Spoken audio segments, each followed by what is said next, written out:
Good afternoon.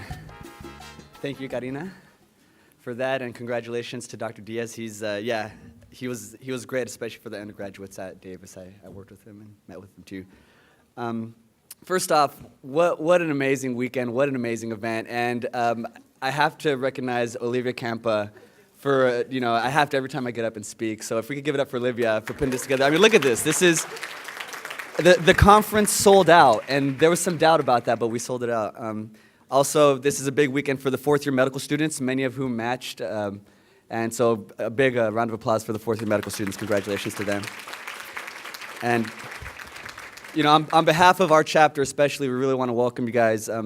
My name is Rafael Gonzalez. I'm the co-chair for the UC Davis Latino Medical Student Association chapter. And undergraduates, residents, and also special shout out to the high school students because they're from Salinas, California, from my high school. So we're really glad you guys are here. Big group of y'all. I have the honor of introducing our next speaker, who is Dr. Jorge Garcia. And if you don't know, this is him in the program. We got a photo of him. You got a haircut, Dr. Garcia. Dr. Jorge Garcia is a native Californian who was born and raised in Pasadena. He absolutely loves the University of California, which has very generously honored him with 3 degrees, a bachelor's in biochemistry at Riverside, an MD at San Francisco, and a master's in epidemiology at Davis. In 1994, he completed his residency training in primary care internal medicine at Highland General Hospital in Oakland, California. And he served as medical chief resident there from 1994 to 1995. He joined the UC Davis faculty school at the School of Medicine in 1997 and currently serves as a health science clinical professor of internal medicine. He is a respected and passionate clinician educator and a fellow of the American College of Physicians. He currently lives with his wife and 2 children in Davis, California, and has been an incredible asset and inspiration to not just LMSA, but I remember him speaking for Chicanos Latinos in health education at the undergraduate campus, and it's my great honor to introduce you to you all, Dr. Garcia.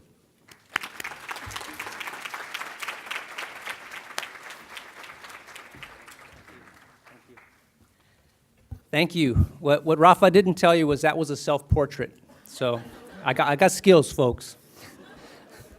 Well, good afternoon. Muy buenas tardes y bienvenidos. Welcome again to this wonderful conference. And thank you so much for your truly warm welcome. It's really a tremendous honor and a great privilege for me to address you today. Are you having a great time so far? Great, it sure sounds like it. Yeah, so let's just, let's thank the leaders again for putting on this conference. It takes a lot of work, so. Deserve all the recognition. We have such an incredible collection of people here today. You've heard we have high school students. Where are you at, high school students? Where are you at? That's the best you can do? You better bring it. All right. We have undergrads, other pre-health students. All right. See how it's done, high school students? You want to try again? Try it again, high school students. All right. They're enjoying their lunch, I think. We have medical students and residents. Yeah. We have faculty and community leaders. Sounds like faculty. And as you know, we also have exhibitors from medical schools, residency programs, and nonprofit organizations from across the country. But you incredible people have also presented me with a great dilemma today. What message could I possibly deliver and make relevant to you all? Fortunately, I didn't have to struggle too long with this question. I just asked Olivia Campa. And she thought that I should talk about myself. She said, just tell them your story. Well, Olivia knows that I sometimes have been known to talk about myself, maybe a little bit. Not that it's my favorite topic or anything like that. So, yeah, I guess I could talk about myself, Olivia. But then she said, you only have about 25 minutes, Dr. Garcia, so don't make us drag you off the stage because you know that we will. And wow, did she really just go there? I mean, Olivia, does she even know how old I am? My story takes some time. And it's like she's totally talking crazy. Que loca. Anyway, in all seriousness, as a soon-to-be 50-year-old man, my story can take some time. So to save some time and to change things up for those of you who might be a little familiar with my story, I thought I'd tell it through a slightly different lens this afternoon.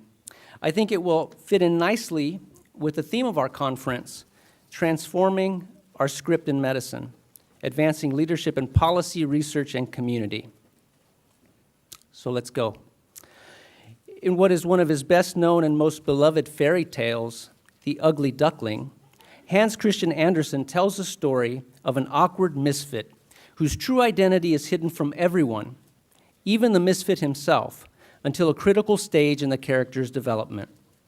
The tale was a very special one for Andersen, who apparently considered it a reflection of his own life and essentially his autobiography. The core of this little children's tale also appears to be my own story. And the fact that this core has resonated with so many people around the world and across time is likely due to the important truths it holds for us. I do believe these lessons are quite meaningful, and so I'd like to share them with you today. First lesson, there may be times when you don't quite fit in, or when you frankly don't fit in at all. This can be true throughout our development, but it seems to be especially prominent in health profession schools and other healthcare settings where, as people of color, we sadly still are far underrepresented. Andersen describes his protagonist, the very last hatchling of the clutch, as an outcast from birth. He is born of an abnormally large egg. He is, quote, so big and ugly, end quote, compared to the others, not resembling them in the least. He stands out with his drab, gray feathers, and he is an easy target for scorn and ridicule. Like the ugly duckling, I know what it is like to feel like a homely outcast. Growing up, I was almost always the shortest and smallest boy in my class. My ears stuck out. Ever wonder why I have the long hair? Yeah, they stuck out, and they targeted me for teasing and abuse. One bully in high school used to call me names because of the ears, and he used to painfully flick them on a regular basis. Because money was tight for my family, I never wore the brand name clothes and shoes my wealthier classmates wore. A few of them ridiculed me by sarcastically asking me where I got the nice pants or the cool shoes. Yeah, kids can be really tough, adults too. Second lesson, you may encounter people and situations that make you feel less than or even worthless. The ugly duckling started his life out in the worst possible way, and he couldn't seem to catch a break. His father had abandoned the family. His siblings and his community cruelly turned their backs on him. Even his mother, his very own mother, looked down on him. Andersen writes that he was chased and buffeted about by everyone, to the point that he finally ran away from home. Although I was never disowned or scorned by my family, I did face people and situations that made me question my self-worth. I remember the nurse who maliciously went out of her way to make me feel like a piece of garbage. I was only a novice second-year medical student, and I literally left the hospital in tears that afternoon. I recall the internal medicine residents who seemed intent on actively discouraging me from finishing medical school, and who I'm convinced would never, ever believe that I now care for patients and teach internal medicine for a living. And I'll never forget the surgical chief resident who inexplicably verbally attacked and humiliated me as I respectfully tried to advocate for our shared patient, I guess because she could. These experiences taught me about the brokenness of humans, even of those who are supposed to espouse the very best qualities in their service of humanity. The experiences also taught me that we all go through these trying times and that we simply have to push through them. So when those people or circumstances show up in your life, when you're made to feel less than or worthless, please don't buy the lies. And just remember that the end of your story has not yet been written. Lesson number 3, surround yourselves with real friends. Don't try to go it alone. Unfortunately, the ugly duckling had to go it alone. He had no one else to turn to. After leaving home and suffering additional hardships in his wanderings, including enduring a grueling winter, he finally reaches the end of his rope. Spying 3 lovely white swans on a winding stream in a great garden, he decides to approach them, convinced that they will, quote, peck him to bits for daring to approach them. Morbid, I know, but hey, it's a fairy tale, okay? But at this point, the ugly duckling just doesn't care.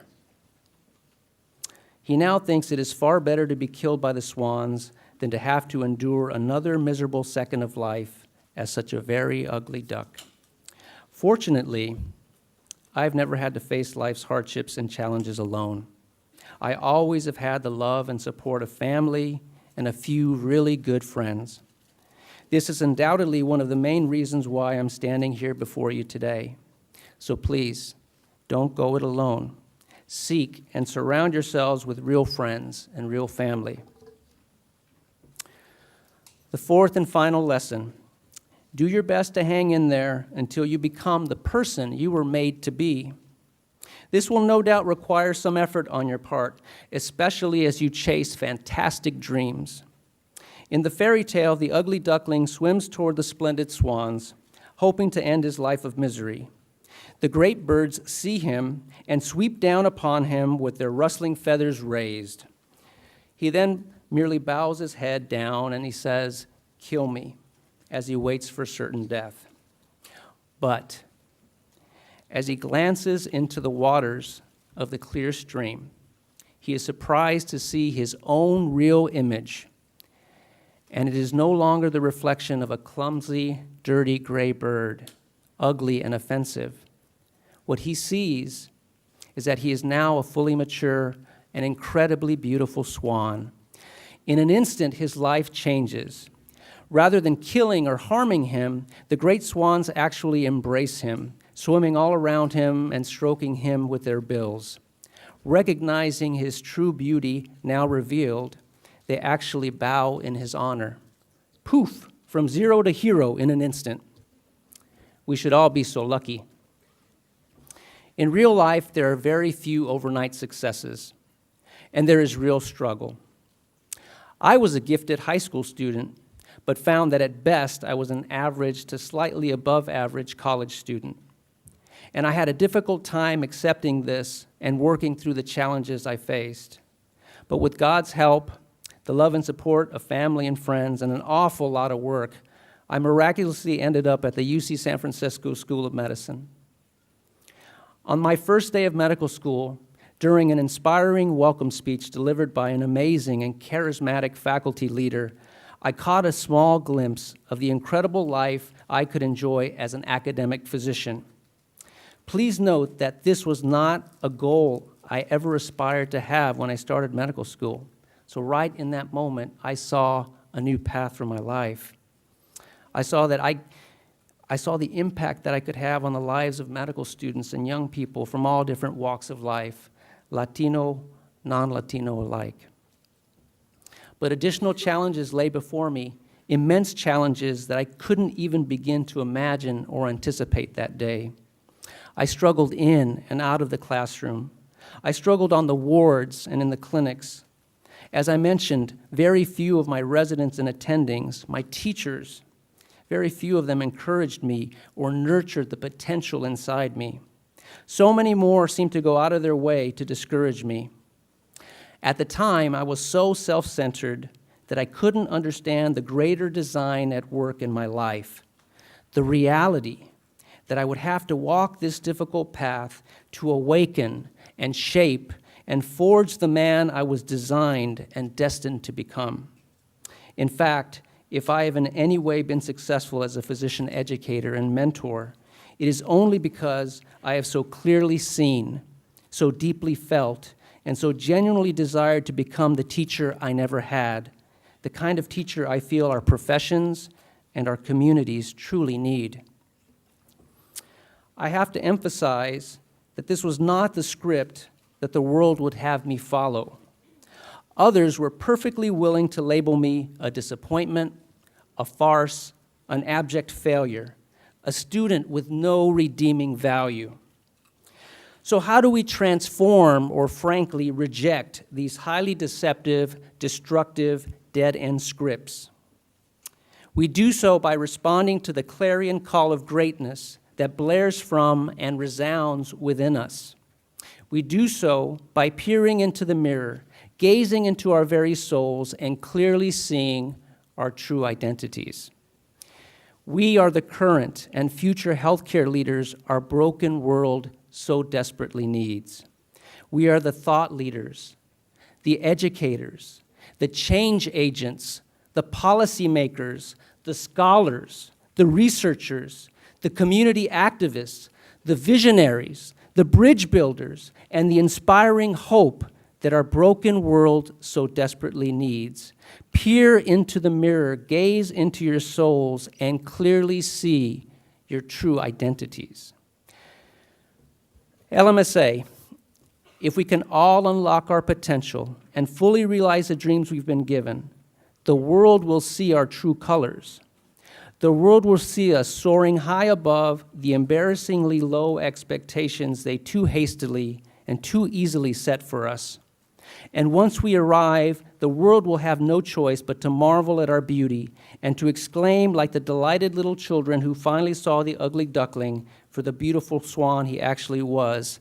Here is a new one. Yes, a new one has come. The new one is the most handsome of all. Anderson summarizes the ugly duckling's transformation with these words. He felt quite glad that he had come through so much trouble and misfortune, for now he had a fuller understanding of his own good fortune and of beauty when he met with it. Anderson then concludes his tale by writing, "The ugly duckling felt very bashful, and he tucked his head under his wing, as swans do. He did not know what this was all about. He felt so very happy, but he wasn't at all proud, for a good heart never grows proud. He thought about how he had been persecuted and scorned, and now he heard them call him the most beautiful of all beautiful birds. The lilacs dipped their clusters into the stream before him, and the sun shone so warm and so heartening. He rustled his feathers and held his slender neck high, and he cried out with full heart, 'I never dreamed there could be so much happiness when I was the ugly duckling.'" The story of the ugly duckling is indeed my lived story, and I'm certainly far from handsome, right? But I can't tell you how very special I feel in addressing you all today.